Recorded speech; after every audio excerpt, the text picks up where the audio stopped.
मैं पूछ रहा था कौन कौन हमारे सत्संग सुन रहे हैं यूट्यूब चैनल पे, वो हाथ खड़ा करो एक बार। बहुत अच्छी बात है, फिर तो ज़्यादा बताने की जरूरत नहीं पड़ेगी। कौन कौन बाहर से आए हैं, इस जिले के नहीं है, जो इस गांव के नहीं है, वो लोग हाथ खड़े करो जो बाहर से आए हैं। सारे बाहर से ही आए हैं। गांव के आदमी कौन है यहाँ पे, इस गांव के, वो हाथ खड़े करो। दूसरा खड़े चलो अब समझ लो अच्छी तरह क्या करना है। बात है सत्य और असत्य की। क्या है सत्य, क्या है असत्य। इंसान जन्म हमें मिला है, क्यों मिला है? क्योंकि सत्य और असत्य का निर्णय कर पाए। अगर हम गाय, बकरी, बैल, कुत्ता, गधा, शेर ये बन जाते तो क्या हम सत्य और असत्य का निर्णय कर पाते? कभी नहीं कर पाते। जो माया हमें दिखाती वो हम देखते, जो माया हमें खिलाती वो हम खाते। हम तो ये भी चूज ना कर पाते कि मांस खाना है कि शाकाहारी होना है, हम ये भी नहीं कर पाते। लेकिन इंसान जन्म में हम ये चूज कर सकते हैं कि मीट खाना है, अंडा खाना है कि नहीं खाना है। कर सकते हैं कि नहीं? नशा करना है कि नहीं करना है, कर सकते हैं कि नहीं? यानी आप एक तरह से स्वतंत्र हैं अपना भोजन चुनने में, अपना व्यवहार चुनने में, अपना सत्संग चुनने में, अपना धर्म चुनने में। आज तुम हिंदू हो, कल को ईसाइयों का प्रचार होने लग जाए तो तुम ईसाई बन सकते हो, कल को मुसलमानों का प्रचार होने लग जाए तो मुसलमान हो सकते हो। कोई तुम्हें रोकने वाला नहीं है। ये सारे धर्म परिवर्तन हो ही रहे हैं, कौन रोक रहा है किसी को? तुम चाहो तो आज इस भगवान की पूजा करो, कल को इसको छोड़ के किसी और की पूजा करने लग जाओ। आज तुम्हारा इष्ट देव हनुमान जी है, कल को तुम्हें हनुमान जी से भरोसा उठ जाए, तुम शंकर जी की पूजा करने लग जाओ या काली माता की पूजा, कोई रोकने वाला नहीं है। लेकिन फिर भी हमें यह जानना है कि सत्य क्या है, असत्य क्या है। हमें सत्य का पुजारी बनना है, हमें सत्य को अपनाना है। तो इस दुनिया में केवल दो प्रकार के तत्व हैं, एक असत्य और एक सत्य। कृष्ण जी ने बिल्कुल क्लियर समझाया है, आज से 5000 साल पहले बता चुके हैं ये बात, लेकिन कोई समझाने वाला नहीं मिल रहा। लिखा तो हुआ है, लिखा सब कुछ है गीता में, ऐसा कुछ नहीं है जो नहीं लिखा है, लेकिन उसको बताए कौन? कहते कासे कहूं सब जग अंधा और खेवड़ हार के गले में फंदा। कहते किससे कहूं मैं, सारा जग अंधा है और जो खेवड़ हार है यानी जो गुरु बने बैठे हैं, खेवड़ हार यानी किश्ती चलाने वाला, मझधार से पार कराने वाला, कहते हैं उसी के गले में फंदा पड़ा हुआ है, वो हमें क्या पार कराएगा। तो इसी को समझाया है कि जो गीता पढ़ रहे हैं, जो गीता को बांच रहे हैं, 7-7 दिन तक प्रचार कर रहे हैं, वो भी सत्य को नहीं जानते, जबकि गीता में ही लिखा है सत्य क्या है, सत्य क्या है। बिल्कुल क्लियर लिखा है कि हे अर्जुन, इस दुनिया में दो प्रकार के तत्व हैं, एक असत्य और एक सत्य।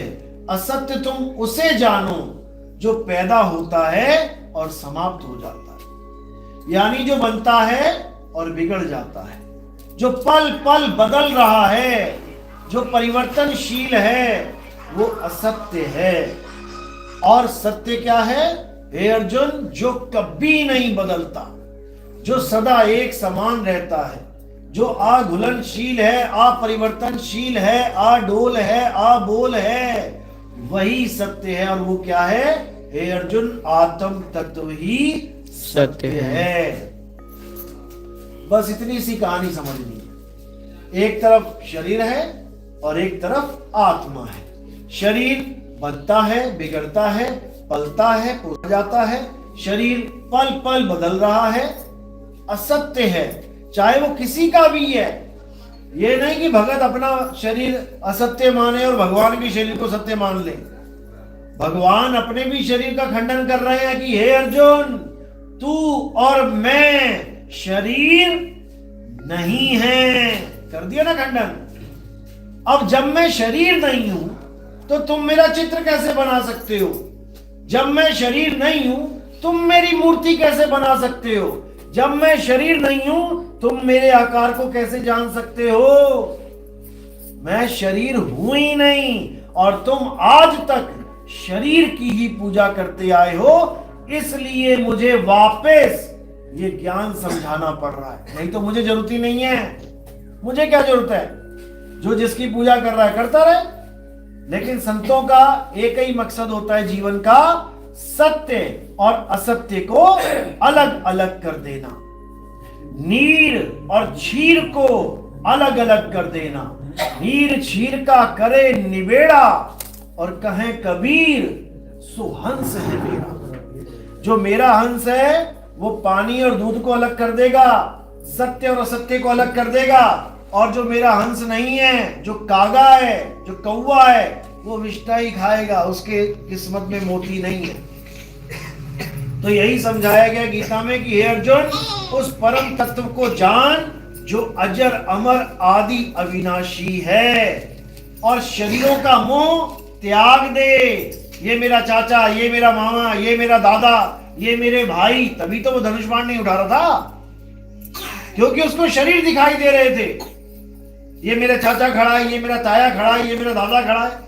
कृष्ण जी ने शरीरों का खेल ही खत्म करवा दिया कि अरे ये तो कपड़े हैं, ये तेरा चाचा थोड़ी नहीं है, ये कपड़े हैं, तू नहीं भी मारेगा तब भी ये मारे जाएंगे एक दिन। ये मरे ही हुए हैं, ये मेरे द्वारा पहले ही मारे जा चुके हैं, सारा कुछ लिखा हुआ है। लेकिन कोई समझ नहीं रहा, क्योंकि माया ने ऐसा पर्दा डाल दिया आंखों पे कि जो दिख रहा है उसी को सत्य मान के बैठा। बिल्कुल यही हो रहा है। लेकिन गीता में यह भी बताया जा रहा है कि हे अर्जुन, जो मेरी त्रिगुणी माया को लांग जाते हैं। अब त्रिगुणी माया है क्या, पहले ये तो बता दो। सारे गीता पढ़ने वाले, सारे गीता बांचने वाले ये श्लोक जरूर बोलेंगे कि मेरी त्रिगुणी माया को लांग जाते हैं। त्रिगुणी माया तो बता दो क्या है, होती क्या है त्रिगुणी माया? रजोगुण, सतोगुण, तमोगुण, इन तीनों गुणों से भरपूर जो माया है उसको हम लांघेंगे कैसे, बताओ? माया के तो तुमने चक्कर में डाल दिया हमें। सबसे बड़ी माया क्या है? ये सबसे बड़ी माया काया ही माया है। इसी काया के चक्कर में सब उलझे पड़े हैं, ए टू जेड। कौन नहीं उलझा पड़ा है? सब, माँ बाप, भाई बहन, बेटा बेटी, चाचा चाची, नाना नानी, सब इसके मुंह में फंसे हैं। नहीं फंसे तो बताओ। अभी किसी को कह दिया जाए अपना घर बार छोड़ के चल मेरे साथ, उठा मेरा अटैची, चल मेरे साथ प्रचार में, बंदा कहेगा क्या बात कर रहे गुरुजी, वापस कब आऊंगा? वापस आना ही नहीं है। अरे नहीं गुरुजी दया करो, छोटे छोटे बच्चे हैं, माँ है, बीवी है, फंसाना। और अभी मौत आ जाए, अब कह पाएगा किसी को कि दया करो? छोटे छोटे बच्चे हैं, यही रह जाएंगे। बूढ़ी माँ है, बिस्तर पे पड़ी है, यही रह जाएगी, कोई पानी पिलाने वाला नहीं मिलेगा। लड़की की शादी होने वाली है, सारा दहेज इकट्ठा करके रखा है, कहो एक दिन पहले ही मौत आ जाए तो किसको कहोगे कि मैंने नहीं जाना? इतना खतरनाक खेल बुन रखा है। और जैसे तुम यहां से जाते हो, सारा मोह उत्पन्न हो जाता है, बच्चे के लिए, मां के लिए, भाई के लिए, सबके लिए, और फिर बंध जाता है मोह पाश में, और फिर वापस मां के गर्भ में आ जाता है। ये आज का खेल नहीं है, ये जन्मों जन्मों का खेल है। जन्मों जन्म हो गए तुम्हें, माता पिता भाई बहन बंधु बदलते बदलते आज तुम सोच रहे हो मेरी एक माँ है, एक बाप है। ये तुम्हारी गलतफहमी है। अनंतों माएं, अनंतों बाप तुम छोड़ के आज यहां बैठे हो। और माया ने बिल्कुल ऐसा क्लियर कर दिया दिमाग से, एक भी मां याद नहीं आ सकती। तुम्हें करके देख लो, पुराने जन्मों में जितनी माएं थी, उन लाखों करोड़ों माओं में से एक भी मां याद नहीं आ सकती तुम्हें। तुम जितना मर्जी जोर लगा के देख लो। ये है त्रिगुणी माया। इसको लांग सकता कोई? बता दो। ये है त्रिगुणी माया। ये काया ही तीन गुणों से संपूर्ण है, पैदा हो रहा है, पल रहा है और नाश हो जाएगा। ये जानते हुए भी कि सबका नाश होना है, कौन मोह से बचा है? बता दो। सब मोह बंधन में फंसे हुए हैं। और क्या है माया? ये पांच जड़ तत्व माया है। हवा, पानी, आग, धरती, आकाश। अब बताओ कौन नहीं फंसा इसमें? कौन गंगा जी में जाके छलांग नहीं मार रहा, सोच रहा है मेरे पाप कट जाएंगे, मेरी पूजा हो जाएगी? कौन नहीं मार रहा है? कौन अग्नि को देवता मान के हवन यज्ञ नहीं कर रहा है? बता दो। कौन वायुदेव की पूजा नहीं कर रहा है? कौन आकाश की पूजा नहीं कर रहा है? निरंकारी आकाश की पूजा कर रहे हैं, उसी को परमात्मा मान रहे हैं। धरती को कौन चरण स्पर्श नहीं कर रहा है, पूजा पाठ नहीं कर रहा है? सब जड़ माया में उलझे पड़े हैं। कौन छोड़ेगा बताओ? और जो खुद कह रहे हैं कि माया को लांघना बहुत मुश्किल है, उसी के भगत पत्थर की पूजा करवा रहे हैं कृष्ण जी के नाम पे। पत्थर क्या है? ये भी त्रिगुणी माया है, जिसे तुम कृष्ण मान बैठे हो। लड्डू गोपाल के नाम पे पीतल का कृष्ण जी पकड़ा दिया लड्डू लेके। क्या है? फैक्ट्री में बना है, सांचे में ढला है, रजोगुण में आया है, सतोगुण में ठहरा है और एक दिन तमोगुण में खंडित हो जाएगा। एक बाबा से लड़की बोली, एक लेडीज बोली, बाबा जी मेरे बच्चों ने लड्डू गोपाल को 2-3 बार गिरा दिया, उनके क्रैक आ गया पैर में, क्या करें? अब बाबा जी क्या कह रहे हैं? कह रहे हैं अब ऐसा है कि वो पूजा तो नहीं हो सकती उसकी, उसको शो पीस में रख दो। अब बताओ, उसको शो पीस में रख दिया, यानी जिसको भगवान मान रहे थे, केवल एक क्रैक आने की वजह से अब वो भगवान नहीं रहा। अब बताओ, अब उसको शोपीस में रख दिया। अरे भैया वो पहले से ही शोपीस की चीज थी, कंपनी ने बढ़िया करके दिया था कि इसको रखो शोपीस में, ये भगवान जी का रूप है। और तुमने उसको लड्डू भी खिलाना शुरू कर दिया, दूध भी पिलाना शुरू कर दिया, खाना खिलाना शुरू कर दिया, लेकिन आज तक उसने एक दाना नहीं खाया। खाया हो तो बता दो। अरे जो लड्डू वो पहले से लेके आए हाथ में, आज तक वो खत्म नहीं कर पाए। वो एक लड्डू भी खत्म करते तो दूसरा पकड़ा दिया जाए। जब बच्चे के हाथ में एक लड्डू होता है तो आप क्या करते हो? 2-4 उसके मुंह में डाल देते हो एक साथ? नहीं, वो पहले एक खत्म करेगा, मांगेगा, और अगर हाथ में होगा तो हम कहेंगे पहले वो खत्म कर बेटा, पहले उसको खा, वो खत्म होगा तो दूसरा देंगे। लेकिन यहां पर क्या हो रहा है? त्रिगुणी माया को कोई समझ नहीं पा रहा है। अरे वो लड्डू गोपाल की मूर्ति त्रिगुणी माया है। यही कृष्ण जी समझा रहे हैं कि मेरी त्रिगुणी माया को जो लांघ जाएगा, यानी मेरी हर प्रकार की मूर्ति को, मेरी हर प्रकार की फोटो को और मुझे शरीर मानना बंद करके जो इस माया को लांघ जाएगा, क्योंकि ये शरीर भी माया ही है। जब कृष्ण जी पैदा हुए इतने से थे, धीरे धीरे धीरे बड़े हुए, पिताजी लेके गए थे ना अपने टोकरी पे, तो क्या बड़ा साइज था?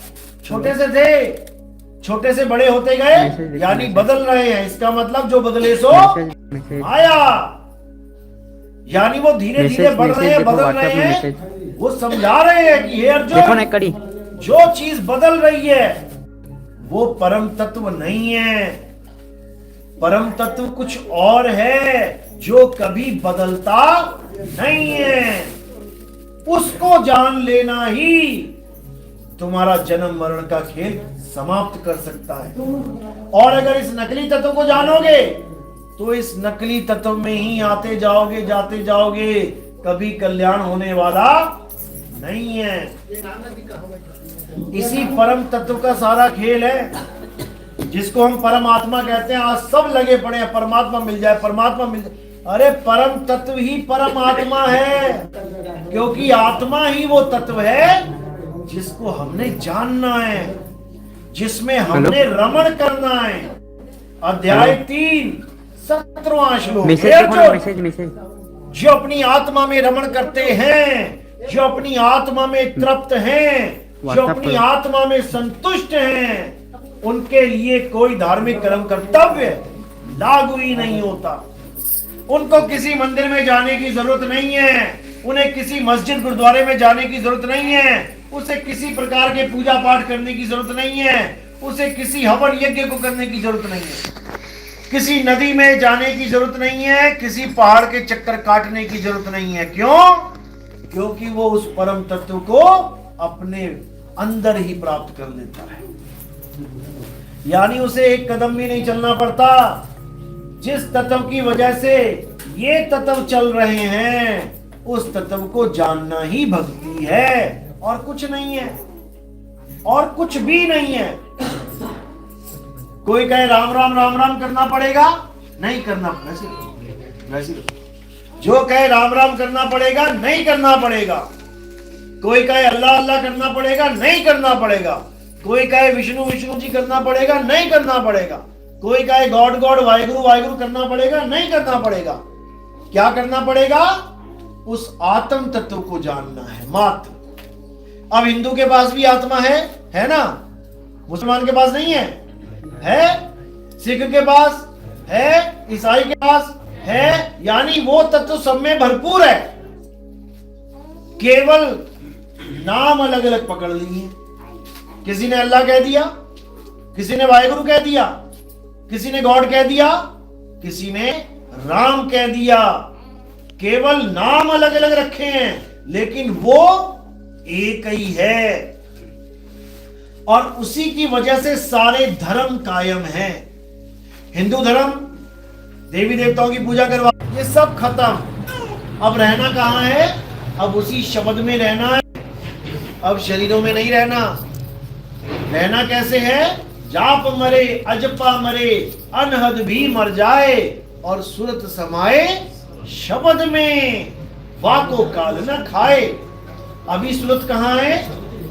शरीर में। अभी शरीर में, इसलिए बार बार काल आ रहा है, यानी मृत्यु आ रही है और शरीर को खा रही है, और तुम तड़प के छटपटा के रह जा रहे हो। उसके बाद अंत समय में तुम फिर एक बीज डाल दे रहे हो कि भगवान मैं जीना चाहता हूं, मुझे बचा लो, डॉक्टर साहब मुझे बचा लो। ये मन की शैतानी है। तुम कभी मरे ही नहीं सकते। जीना क्या चाहते हो तुम कभी मरे ही नहीं सकते, लेकिन मन ने तुम्हें भरमा रखा है। मन ही स्वरूपी देव निरंजन, तुम्हें राखे भरमाई हो। ए हंसा तू अमर लोक का, बड़ा कालवश आई हो। इस मन ने तुम्हें ऐसा भरमा दिया कि तेरी मौत होने वाली है, मौत होने वाली है, और तुम उसी वक्त एक नया बीज फेंक देते हो। मैं जीना चाहता हूं, हे डॉक्टर साहब मेरे शरीर को बचा लो, मेरी किडनियां ठीक कर दो, मेरे फेफड़े ठीक कर दो, मेरा लीवर ठीक कर दो, भगवान जी बचा लो। और ये कहते कहते तुम शरीर का त्याग कर देते हो। अब जो बीज पड़ा है, मुझे बचा लो, मैं जीना चाहता हूं, तो कहते हैं जो जो मांगो ठाकुर अपने से, सोई सोई देवे। तुमने आस लगा ली कि मैं जीना चाहता हूं, ले बेटा तू ले। जीना तो तूने है ही है, लेकिन तेरे कहने का भाव है कि मैं शरीर में जीना चाहता हूं। शरीर में जीना चाहता है तो ले एक और शरीर पकड़। चला गया दोबारा मां के गर्भ में। अब कर्मों के अनुसार कुत्ता बने, बिल्ली बने, बकरा बने, वो बात की बात है, लेकिन शरीर जरूर मिलेगा। तो यही कबीर साहब समझा रहे हैं कि या तो शरीर में रहना है या शब्द में रहना है। ये तुम्हारी मर्जी है, ये तुम्हारी इच्छा है, ये तुम्हारा निर्णय है। शरीर में रहना है तो शरीर में रखने वाले गुरु बहुत पड़े हैं, तमाम पड़े हैं, जो तुम्हें बार बार कहेंगे अरे मुक्ति क्या चीज है, मुक्ति तो कुछ भी नहीं होती। अरे भगवान की भक्ति करो, भगवान के साथ सखा बन के आओ, गोपी बन के आओ, ग्वाले बन के आओ। ऐसा कहने वाले भी हजारों हैं। कृष्ण जी के भगत जितने भी गुरु हैं वो कहते हैं मुक्ति तो बहुत तुच्छ चीज है, प्रभु के साथ लीला करना बहुत बड़ी चीज है। ये सब अज्ञान है।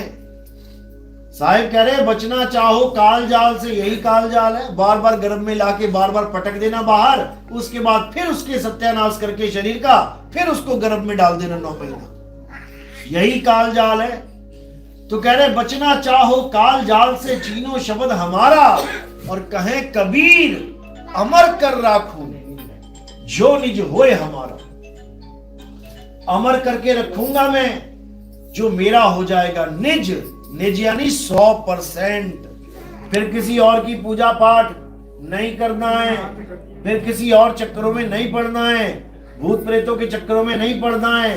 कुछ भी हो रहा है कुछ नहीं करना है, बस एक आत्म तत्व का ध्यान करना है और कुछ नहीं करना। तो कह रहे श्वासा की कर सिमरनी, कर अजपा का जाप, और परम तत्व का ध्यान धर, सो हम आपे आप।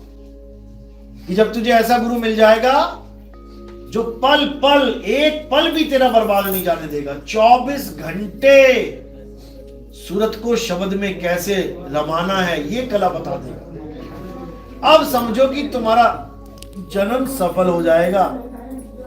नहीं तो जितने भी गुरु हैं ये क्या बोल रहे हैं, 1 घंटा भजन करो, दिन में 2 घंटे माला जपो, 20 माला करो, 25 माला करो। अरे भाई बाकी समय क्या करें? ये सब नकली भक्ति है। असली भक्ति वो है जो तोड़ी ना टूटे, छोड़ी ना छूटे, ऐसी माधो खींच तनी, मऊ लालन सो प्रीत बनी। वो ऐसी भक्ति है, वो एक पल भी नहीं टूटेगी, वो लगातार आठों पहर चलेगी। वो ऐसी भक्ति है। सुरत फंसी संसार में, तासे पर गई दूर, और सुरत बांध स्थिर करो, आठों पहर हुजूर। ये ऐसी भक्ति है, इसमें खाते पीते नहाते धोते चलते फिरते सोते भी आप मालिक को याद करोगे, अगर सच्ची लगन है तो। अगर सच्ची लगन है, दुकान में बैठे हो, बहुत अच्छी तरह बैठे हो, ईमानदारी से सब ग्राहकों को डील कर रहे हो अच्छी तरह, तो सपने किसके आते हैं रात में? किसके आएंगे? ग्राहकों के ही आएंगे। अच्छी तरह नौकरी कर रहे हो, दवाइयां बेचने लग गए, अच्छी तरह बेच रहे हो, बड़ा मन लगा के बेच रहे हो, तो सपने में कौन आएगा दवाइयां लेने? ग्राहक ही आएगा। गली गली में झगड़े करते फिरोगे तो सपने में कौन आएगा? झगड़े ही मचेंगे सपने में। यानी सपना, यानी सोना भी तुम्हारा भक्ति बन जाएगा अगर सच्ची लगन से करोगे तो इसी को बोला गया कि गुरु से लगन कठिन है भाई, लगन लगे बिन काज न सरी हैं, जीव प्रलय हुई जाई, गुरु से लगन कठिन है भाई। पहली बात तो लगन लगना बड़ी कठिन है, और लगन लग जाए तो गुरु ना मिल रहा कोई सही। गुरु मिल रहे मंत्र जंतर तंत्र वाले, और साहिब समझा समझा के थक गए, तंत्र मंत्र सब झूठ है, अरे इनमें न भर में कोई, सार शब्द जाने बिना ये कागा हंस ना होए। ये कौवा हंस होने वाला नहीं है। यानी स्वरूप की बात चल रही है। कौवा है काला और हंस है सफेद। अब कौवे को लगाओ साबुन, देखे जरा हंस होता है कि नहीं होता है?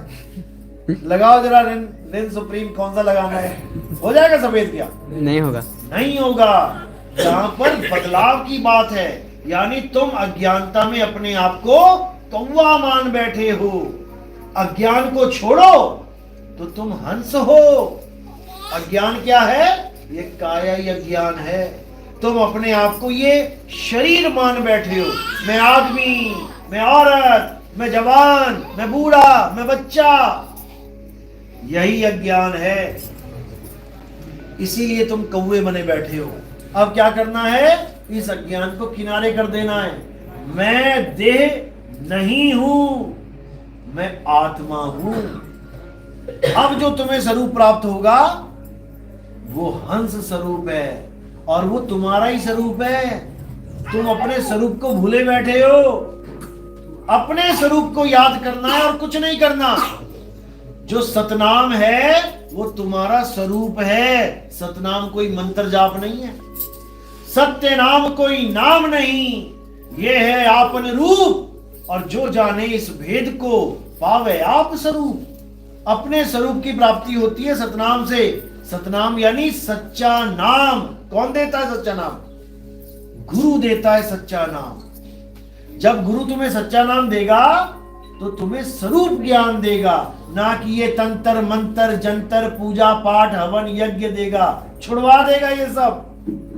सोई गुरु पूरा कहावे, जो दो अक्षर का भेद बतावे, एक छुड़ावे एक लखावे, तब प्राणी निज घर को जावे। तब ये प्राणी निज घर को जाएगा। निज घर यानी अपने स्वरूप को प्राप्त करेगा, और नकली घर यानी ये जो घर बना बैठा है मिट्टी का, ये देह स्वरूप इसका घर है।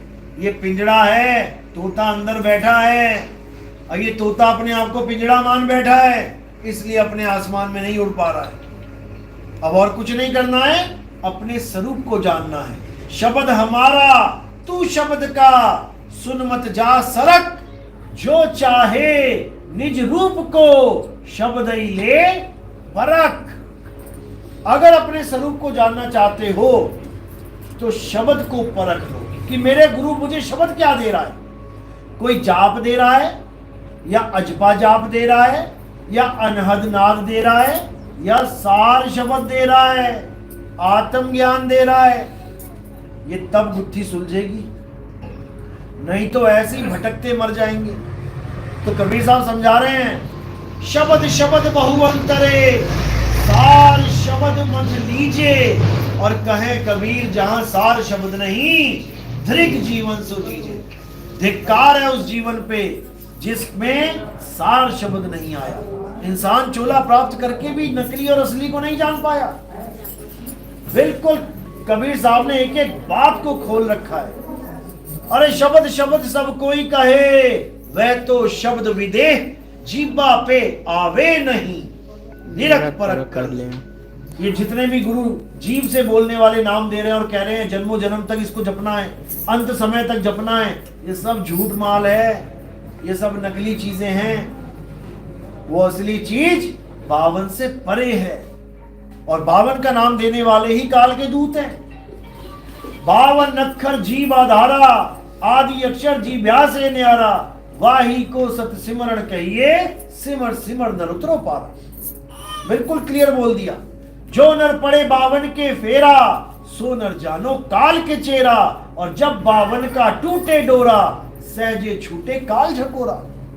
अरे फिर नहीं आए फिर नहीं जाए, सार शब्द में रहे समाये। फिर वो अपने स्वरूप में रहता है, अपने स्वरूप में आनंद लेता है।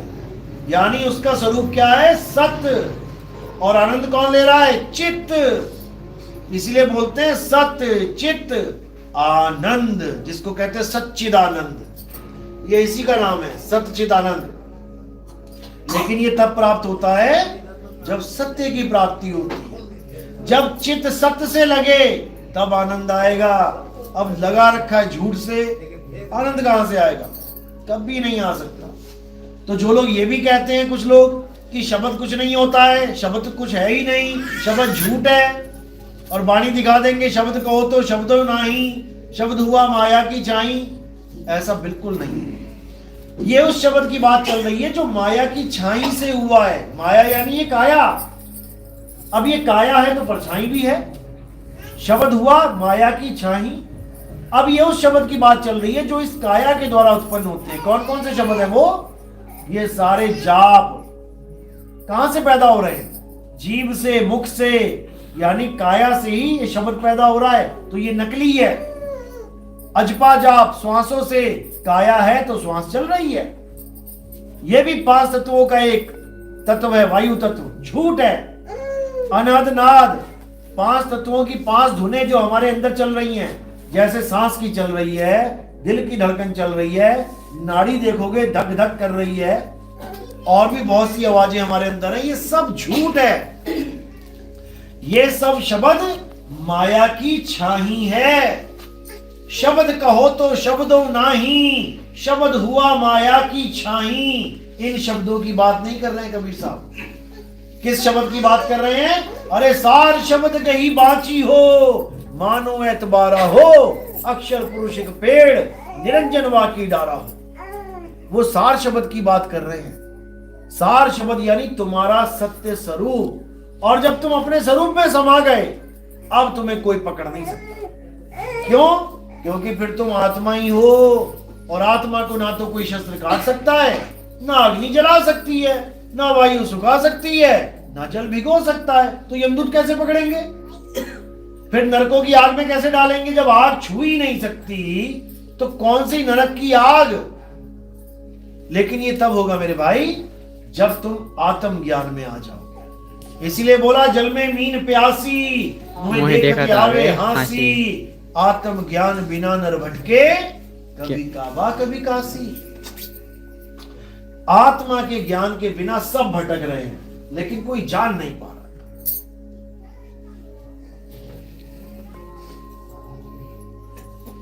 अब करना क्या है? कहते हैं जब लगना चीनोगे आत्म, तब लगना मिली है परमात्मा। क्योंकि परमात्मा का वास कहां है? आत्मा में है। यानी घी कहां है? दूध में है। अब तुम दूध तो ढूंढ नहीं रहे हो, घी ढूंढ रहे हो। सीधे घी कैसे मिलेगा? जंगल छान मारे, गलियां छान मारी, आकाश पाताल छान मारा, घी ना मिला। और जो घर में दूध पड़ा था उसको नाली में फेंके दे रहे हो। ये तो दूध है यार, हमें तो घी चाहिए। अरे भाई उसी में है, उसी में। अपनी आत्मा को नहीं ढूंढ रहे हो, परमात्मा को ढूंढ रहे हो। मंदिर मस्जिद गुरुद्वारों में, जंगल नदियों नालों में, हर जगह परमात्मा को ढूंढ रहे हो, नहीं मिलेगा। क्यों? क्योंकि परमात्मा तुम्हारे अंदर है। अरे सब कुछ ही अंदर, बाहर नहीं, और बाहर ढूंढे तो भरम भुलाए। सब कुछ तुम्हारे अंदर है, तुम्हारे अंदर, तुम्हारी काया के अंदर नहीं। सब कुछ तुम्हारे अंदर है, तुम्हारी काया के अंदर नहीं। तुम्हारे अंदर यानी पहले तुम्हें यह जानना पड़ेगा कि मैं कौन हूं। मैं काया नहीं हूं। जो मेरे अंदर का मतलब काया के अंदर हो गया। काया तो 5 जड़ तत्व हैं, एक दिन छूट जाएंगे। मैं क्या हूं? मैं आत्मा हूं। मेरे अंदर परमात्मा का वास है। इसलिए मुझे आत्म ज्ञान चाहिए। और आत्म ज्ञान कौन देगा? गुरु आत्म ज्ञान देगा। और जब गुरु मिलेगा तो सारी दौड़ खत्म, सारा दौड़ना भागना फिरना खत्म। एक ही बात में सारी बात आ जाएगी। यानी एक है साधे सब सधे।